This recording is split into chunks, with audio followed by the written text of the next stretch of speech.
तमाम नाज़रीन को प्यार भरा सलाम। उम्मीद है कि आप सभी खैर आफियत से होंगे। नाज़रीन, जिस तरीके से आप देख रहे हैं कि 2023 के आम इंतख़ाबात का सिलसिला जारी है और हर जगह मौसम 2023 का बहुत ही गर्मा गर्म नजर आ रहा है और एक दूसरी पार्टियां इल्ज़ाम तराशी और एक दूसरे की नुक्ताचीनी तलाश कर रही है। लेकिन दरहकीकत देखा जाए तो कौन सी पार्टी ने रियासत को तरक्की दिलाई, कौन सी पार्टी ने रियासत की आवाम को धोखा दिया, नुकसान पहुंचाया, इन तमाम बातों को लेकर हम हर मौके पर खास मुलाकात का सिलसिला जारी रखे हुए हैं और हर खास मुलाकात के अंदर एक एक नए मेहमान हमारे साथ जुड़े हुए हैं। और आज के खास मुलाकात प्रोग्राम में हमारे साथ आज वज़ीर तालीम मोहतरमा सबिता इंदिरा रेड्डी साहिबा के फर्जंद मोहतरम जनाब कार्तिक रेड्डी साहब आज हमारे स्टूडियो तशरीफ लाए और आज उनके साथ खास मुलाकात का प्रोग्राम है। बहुत बहुत शुक्रिया कार्तिक साहब, आप तशरीफ लाए। तो जिस तरीके से नाज़रीन हमारे यहाँ बहुत सारे मुद्दे हैं और उन मुद्दों को लेकर सबसे बड़ा बवाल जो रियासत तेलंगाना में चल रहा है, लोगों को भटकाना, लोगों को मजहबी मामलात में उलझाना और रियासत की तरक्की को लेकर झूठे वादे करना, बहुत सारे मामलात हैं। लेकिन क्या दर हकीकत 9.5 साल में तरक्की हुई?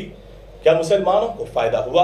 क्या केसीआर साहब ने जो वादे किए थे वो मुकम्मल हुए या नहीं? कुछ मालूमात कार्तिक रेड्डी साहब से भी मालूम करेंगे क्योंकि उनका भी बहुत जो घराना है बहुत ही सीनियर सियासी मैदान से उनका जुड़ा हुआ है।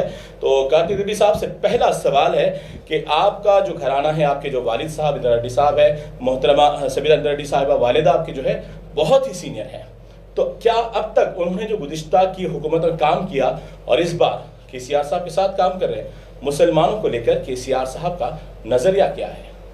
पहला चीज़ अब्दुल्ला, मैं आपका शुक्रिया अदा करना चाहता हूँ कि आपकी स्टूडियो में और आपकी चैनल में हमको इस्तकबाल करें। और दूसरी चीज़, अल्लाह का करम है, हमारे वाले साहब और वालदा का जो हार्ड वर्क है तकरीबन 40 साल से, अल्लाह का करम है कि हम लोगों के दरमियान में रह सके और उनकी मोहब्बत और प्यार से यहाँ तक पहुँचे, उनका करम है अल्लाह का। और तीसरी चीज़ हो गई, अगर मुसलमानों की या माइनॉरिटियों की बात तेलंगाना में जी, थोड़ी चीज़ अपन याद रखना चाहिए कि 27 साल से हिंदुस्तान में मुसलमानों से एक सियासती खिलवाड़ हुई जाती है। तकरीबन आप 20 साल पहले जब सचार कमेटी रिपोर्ट बाहर आई थी जी, सचार कमेटी रिपोर्ट ये साफ साफ बताती है कि इस देश के, इस मुल्क के मुसलमानों की हाल गरीब से गरीब है जी। सबसे पिछड़ा हुआ हाल इस देश में किसी का है तो मुसलमानों का जी। इस देश में तकरीबन 27 साल से आज़ादी के समय से आज तक अब सबको पता है कि एक ही जमात मुसलमानों का वोट ज़्यादातर लेते हुए आ रही है, वो है कांग्रेस है। और आज मुसलमानों की हाल ख़राब है जी, उनकी तालीम में पीछे पड़े हुए हैं, उनकी फाइनेंशियल और सोशो इकनॉमिक सिचुएशन पे पीछे पड़ा हुआ है जी। इसकी जिम्मेदार भी कांग्रेस पार्टी को उठाना चाहिए। आज मैं नाज से बता सकता हूँ कि रियासती तेलंगाना में जी सबसे ज़्यादा बजट मुसलमानों का इस देश में मिलता है तेलंगाना जी, बिल्कुल बराबर। सबसे ज़्यादा तालीम माइनॉरिटी स्कूल्स में मिलता है इस तेलंगाना रियासत जी। सिर्फ मौला मज़हब को, उलेमा को कहीं तनकी मिलता है वो सिर्फ तेलंगाना में, बराबर, ये बात दुरुस्त है। और दूसरी चीज़ है कि माइनॉरिटी बच्चों को शादी कराने वाला ऐसा कोई रियासत है तो सिर्फ तेलंगाना बराबर। ये अगर माइनॉरिटियों से, मुसलमानों से मोहब्बत नहीं है जी, उनकी तरफ इज्जत पेश नहीं की जा रही है तो और क्या है? बराबर। कांग्रेस पार्टी के इल्ज़ाम तो बहुत रहेंगे जी कि आप उनकी सबसे बड़ी इल्ज़ाम ये है कि बीआरएस पार्टी बीजेपी से मिली हुई है जी, एमआईएम पार्टी बीजेपी से मिली हुई है जी। मैं ये बात साफ साफ बताना चाहता हूँ, ये बात मेरी नहीं है, हमारे सदर साहब केसीआर साहब की है, इस रियासत के वजीर आले की है कि हम कभी भी बीजेपी से नहीं मिलेंगे जी। अगर ज़रूरत है तो सियासत बंद कर देंगे, पर अपन बीजेपी से मिलने का कोई इरादा नहीं है। बहुत सारे तस्वीर भी गश्त करते हैं सोशल मीडिया पे कि कविता मैडम की है या फिर और भी दीगर एमएलए और खुद केसीआर साहब के जो हाथ जोड़कर मोदी को नमोद करते हैं, तो क्या ये रिश्ता नहीं है? अब्दुल्ला, जब राहुल गांधी साहब जी खुद पार्लियामेंट में उठ के मोदी से गले मिल सकते हैं, अच्छा, तो इज्जत पे तो सलाम वालेकुम तो हो सकती है। बराबर। फोटो में आने का ये मतलब नहीं होता जी कि हम उनसे सियासती मामलों में मिले हुए हैं जी। और इतनी झूठ फैलाई जाती है अब्दुल्ला कि कांग्रेस बीआरएस पार्टी ने सीए और एनआरसी बिल को की तायद की। झूठ, गैर हाजिर भी तो थे। बराबर झूठ है जी। मैं क्या बताता हूँ, हमारे असेंबली में जो रेजोल्यूशन निकाली गई उसकी बात क्यों नहीं बोलते? बराबर। सीए और एनआरसी के खिलाफ जी असेंबली में रेजोल्यूशन जब निकला था जी, उसकी बात क्यों नहीं करती कांग्रेस पार्टी? बराबर, तो वो बात भी करना चाहिए।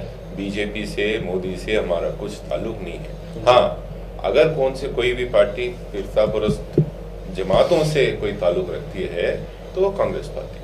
महाराष्ट्र में कौन सी पार्टी, कौन सी जमात से इनकी अलायंस है अब्दुल्ला? शिवसेना से है। शिवसेना क्या सेकुलर जमात है? बीजेपी के साथ उनका दोस्ताना बहुत गहरा ताल्लुक और कट्टर है। बराबर। शिवसेना की सोच मुसलमानों के खिलाफ और कट्टर है। बराबर। ऐसे कट्टर हिंदू पार्टी से तो आप डायरेक्ट अलायंस में ही है। जी। आप कौन है भाई हमको इल्जाम लगाने वाले? इल्जाम होती है सियासती मामला एक तरफ। जी। हम बराबर साफ है, हमारी नीयत साफ है। हम ये बताना चाहते हैं आपको कि हमारी कौन सी भी ताल्लुक बीजेपी से नहीं है और नहीं रहेगी। रेवंत रेड्डी को लेकर क्या कहेंगे, क्योंकि उन्होंने खुलकर कहा। और ये बात मैं एक्सटेंशन ऑफ जो बात मैं आपको बताया, सियासत की बात एक तरफ और वेलफेयर और तरक्की की बात एक तरफ। क्यों नहीं बताती है कांग्रेस पार्टी? जी। आपका आइडिया, एजेंडा क्या है मुसलमानों की? जी। आप कैसे कितने बच्चों को पढ़ाएंगे? नहीं। शादी मुबारक क्या हाल क्या है? नहीं। यहाँ पे दंगा फसाद बहुत आपके जमाने में कितने दंगा फसाद उसकी बात क्या है? जी। मुसलमानों को कितने साल आप बीजेपी का बुत बताकर, उसको शैतान बताकर वोट लेंगे? जी। वही मुसलमान सिर्फ केले बेच लेना, वही चप्पल बेचना, ऊपर तरक्की नहीं करना, बस वही रहना, डर के माहौल में रह जाना। जी। और हमको कांग्रेस पार्टी को वोट दे। ये कितने साल होगा अब्दुल्ला? 50 साल तो गुजार दिए। 18 में 2014 में मुसलमान बीआरएस पार्टी को वोट नहीं दी, फिर भी केसीआर साहब ने उनकी तरक्की की, उनकी तरफ सोचे। 18 में तो पूरा इस रियासत के मुसलमान केसीआर साहब के पीछे खड़े, उनके हाथ मजबूत करे, उसका रिजल्ट अपन देख रहे। मैं अपील करता हूँ हमारे भाइयों से, भाई ये कांग्रेस पार्टी के बातों में नहीं आना। खुद फिरका परस्त पार्टियों से, जमातों से ताल्लुक रखने वाली कांग्रेस पार्टी यहाँ पे आके किसी को नया फतवा चलाने की उनकी कौन सी भी वो रही नहीं, बुनियादी नहीं रही। और हो गई रेवंत रेड्डी की बात आप पूछ रहे हैं। जी, जो उन्होंने खुलकर कहा था कि मैं आरएसएस का ही हूँ, मुझे आरएसएस से मोहब्बत है। तो फिर ये लोग आज आपकी तमाम जो पार्टी है बीआरएस को आरएसएस से जोड़ रहे हैं और बीजेपी से जोड़ रहे हैं, इस पर क्या कहेंगे? अभी तो मजाक है सबसे बड़ी बात। उनके रेवंत रेड्डी साहब उनके सदर है जी, कांग्रेस पार्टी के इस तेलंगाना रियासत के, खुद बताते हैं कि ना से मैं आरएसएस का, और पार्लियामेंट में उठ के बताया कि अरे हम तेलंगाना के, हमारे सरजमीन से ही आपके फाउंडर का बराबर वो हुआ, उनका यही पैदाइशी मकाम है रियासत तेलंगाना उनकी। तो बताने की जरूरत क्या थी? अगर मैं आपसे मोहब्बत ही नहीं करता हूँ तो आपका जिक्र भी क्यों करूँ? तो उनका सोच साफ है। अभी भी ये नहीं बता रहे कि मैं आरएसएस के खिलाफ कुछ ताल्लुक रखता हूँ या उनके खिलाफ कुछ इरादा रखता हूँ। आज भी साफ साफ नहीं बता रहे उनकी, बताए तो बयान बताइए।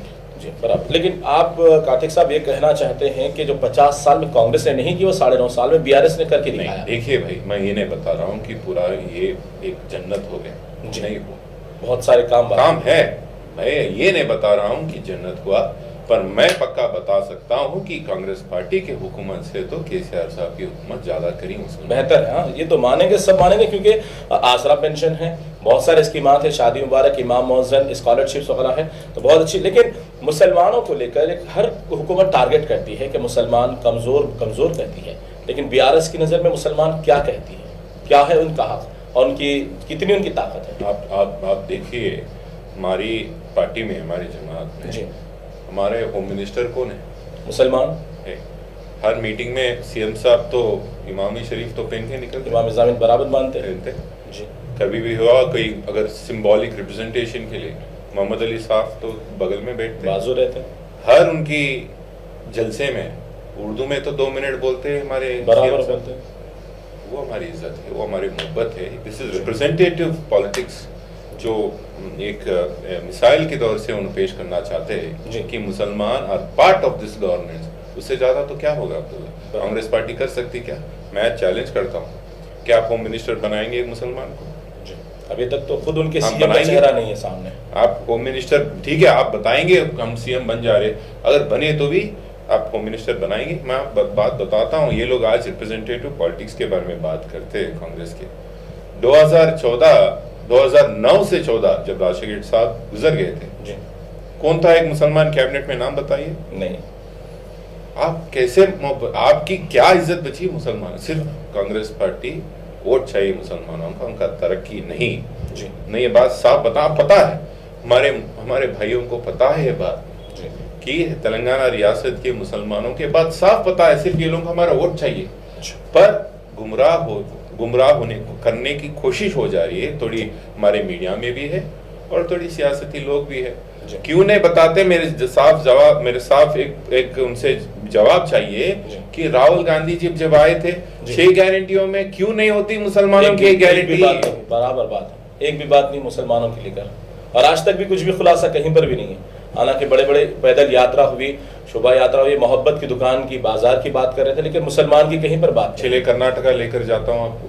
जी, क्या बोले कर्नाटका में? क्या बोले राहुल गांधी जी? हम सरकार में आते, हुकूमत में वापस आते ही हिजाब की बैन पूरी तरह खत्म कर देंगे और बजरंग दल को बैन करेंगे। हुए 2 बार नहीं, फिर हालांकि रिसेंटली फिर एक मर्तबा उन्होंने हिजाब को लेकर तनाज़ा। अभी भी मैं साफ बताना चाहता हूं आपके चैनल के जरिए, हमारे भाइयों को गुमराह करा जा रहा है, पागल बनाने की कोशिश हो रही है कांग्रेस पार्टी, वहां के मुसलमानों को भी।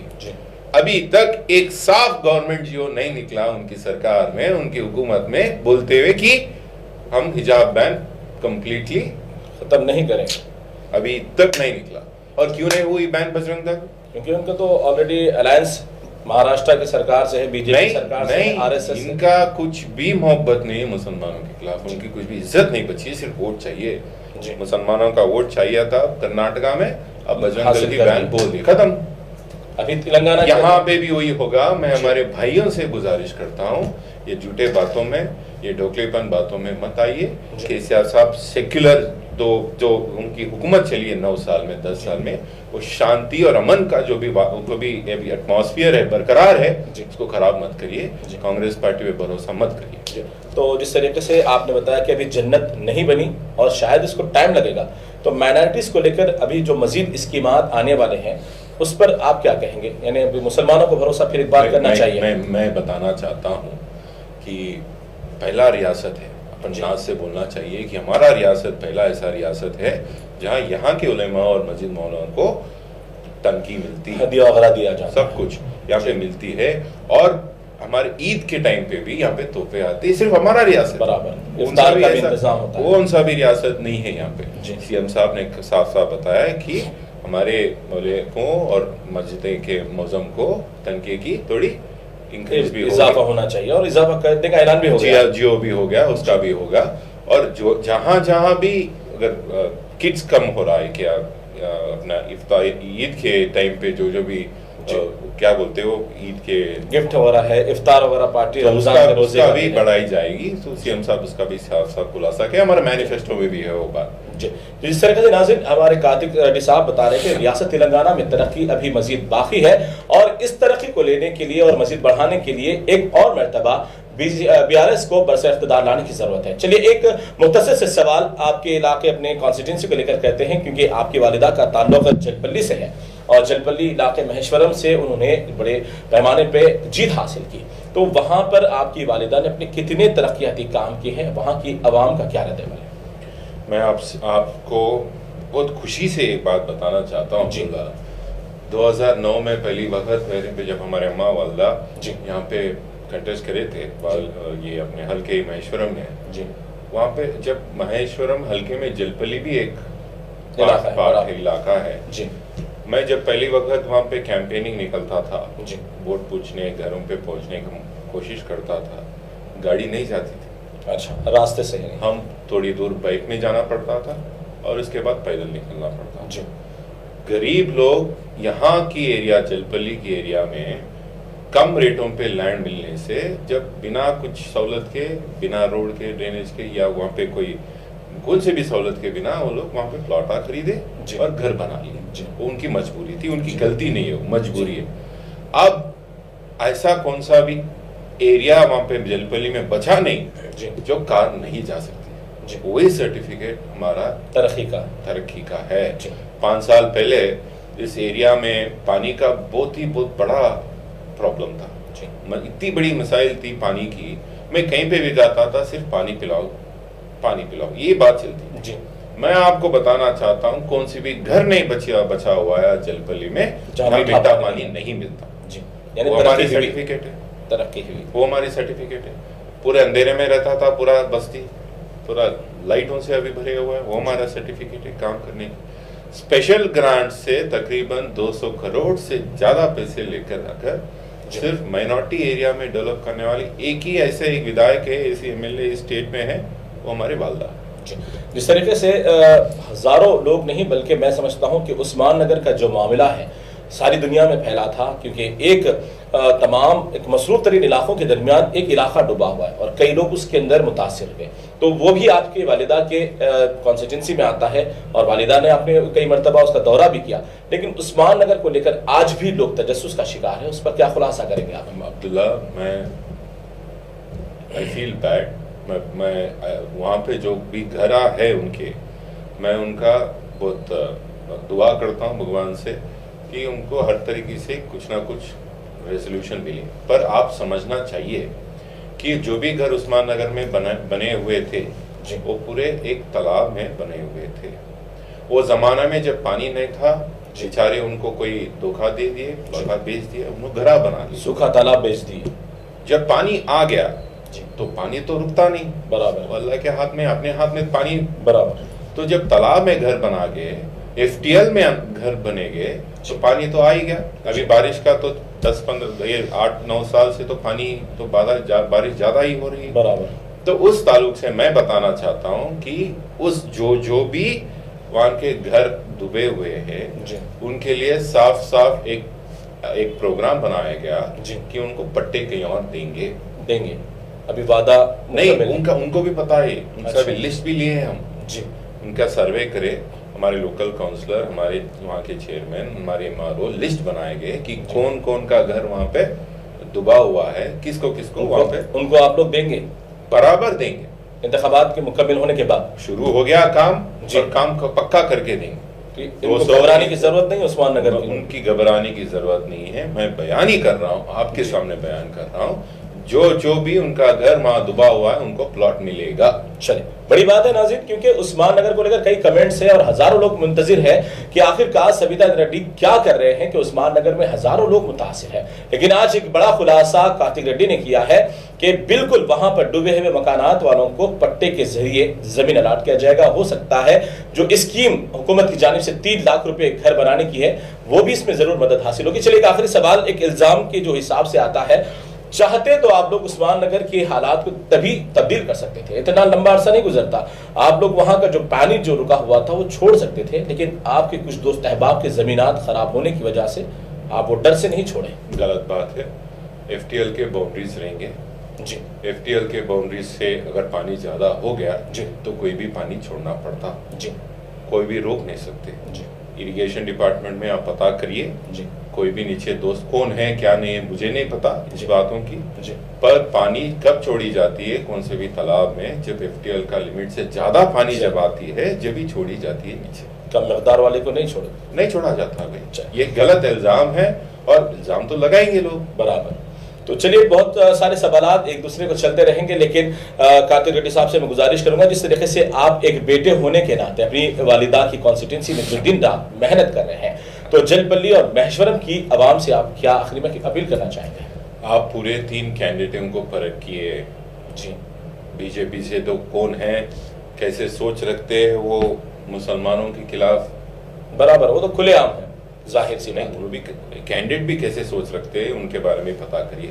और कांग्रेस कैंडिडेट है कौन, कब आएंगे आपके दरमियान में, कब मालूम करेंगे आपकी मुश्किलात, कब हल करेंगे? 5 साल यूं ही निकल जाएंगे उनके, 5 साल, ये 10 दिन के बाद भी नहीं दिखेंगे, उसके बाद नहीं दिखेंगे। मेरा गुजारिश है आपके तमाम नाजरीन जो भी है, मैं आपकी गुजारिश करता हूँ आपके जरिए कि लीडर है सबिता इंद्रा रेड्डी, जो आपके मसाइल जानती है, जो आपके मसाइल हल करे हुए, ऐसे लोगों को दुआ करिए, ऐसे लोगों की तायीद करिए, फिर आपकी तरक्की होगी, अपने हल्के की होगी और रियासत की भी होगी इंशाअल्लाह। तो बहुत बहुत शुक्रिया कादिर साहब, आपने खास मुलाकात में वक्त दिया है। तो नाज़रीन, जिस तरीके से कातिक साहब ने यह वाज़ेह तौर पे बता दिया है कि गुज़िश्ता 50 साल में जो कारनामे नहीं हुए वो 9 साल के अंदर हुए, और आने वाले वक्त में अगर भरोसा फिर एक बार अवाम BRS पर करती है तो मजीद जितने भी कामयाबी की जो सड़कें, जो जितनी राह हमवार होनी है वो तो होती रहेगी। लेकिन बिलखुसूस महेश्वरम के ताल्लुक से आपने ये बताया कि उस्मान नगर की आवाम को दोबारा जिनके मकानान डूबे हुए हैं उनको घर